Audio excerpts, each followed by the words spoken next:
So today we're going to be talking about weight loss. And I know that can be a sensitive topic.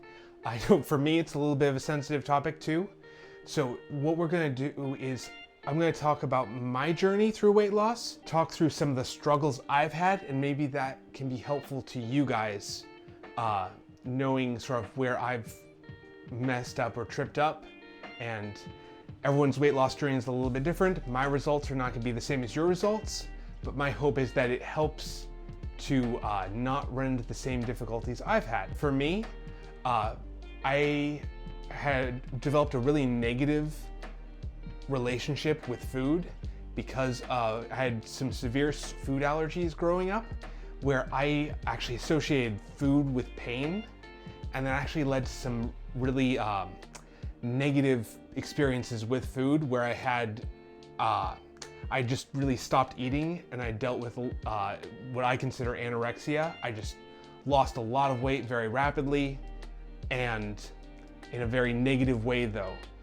And so in my adult life, it's led to some real difficulties with food where I've not really felt in control of my weight. So I've been as heavy as 265 pounds and as light as 170 pounds. That's a really big gap between the two. I tend to underestimate the calories I'm eating, where I eat too few, and then I start feeling bad and feeling run down, but I don't really have good hunger signaling, so I don't know how full am I, and that part of that comes in from the allergies. So because of that, I underestimate the calories I'm eating, and then I start feeling bad, and then I tend to overeat on the other side, because I tend to get a little bit of that panic feeling of I don't want to go back to that anorexic state I was in. So because of that, I always felt out of control in my eating in both directions. So I'd gain weight, I didn't know why. I'd lose weight, I didn't know why. And for me, the turning point was really this last year. What I did, because I'm terrible at estimating calories, so I found something that worked well for me. Even though I'd gone through nutrition in college and exercise physiology, all these classes, I still struggle with understanding how many calories per portion. I know some people use like the size of your fist should be the size of the portion. That never really worked for me though. The thing that I found that has made the biggest difference this year is I bought a food scale.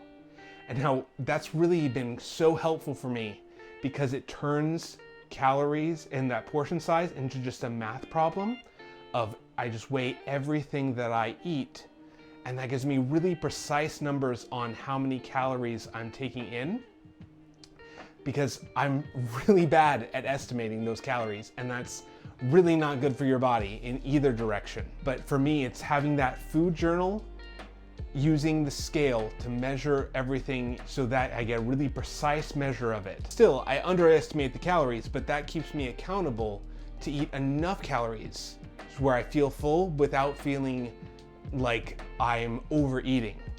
And so that's been really helpful for me in both losing and gaining weight, which I've done this year. I've lost fat, gained muscle, lost fat. Right now I'm trying to keep my weight around 215 pounds. I'm 6'1" and 215. Figuring out how many calories you should eat in a day, what I'd start with is take your body weight and multiply it times 15. That will give you a rough estimate of how many calories you want to eat in a day. What I would try is eat that many calories for about a week and see what your weight does. If it stays about the same, you know that's where your base metabolism is. From there, if I'm trying to lose half a pound a week, I drop that number by 250 calories. That will make you lose half a pound per week, because 3,500 calories in a pound, so 250 times 7 gives you half of that. If you want to lose a full pound in a week, that's 500 calories per day. It's a little more challenging to do. I'd start with the 250 in deficit and see how that does. If you're able to keep that, then try the 500 calories a day and see how comfortable you are with that. So you'll have to adjust as you go, because as you lose weight, that number will shift down just a little bit. So if you like this sort of content and want to see more, I have a video last week where we talked about how to work the bicep more effectively and some of the common mistakes that people run into with it. So if you want to see that, go ahead and click over to that video. I hope to see you guys next time.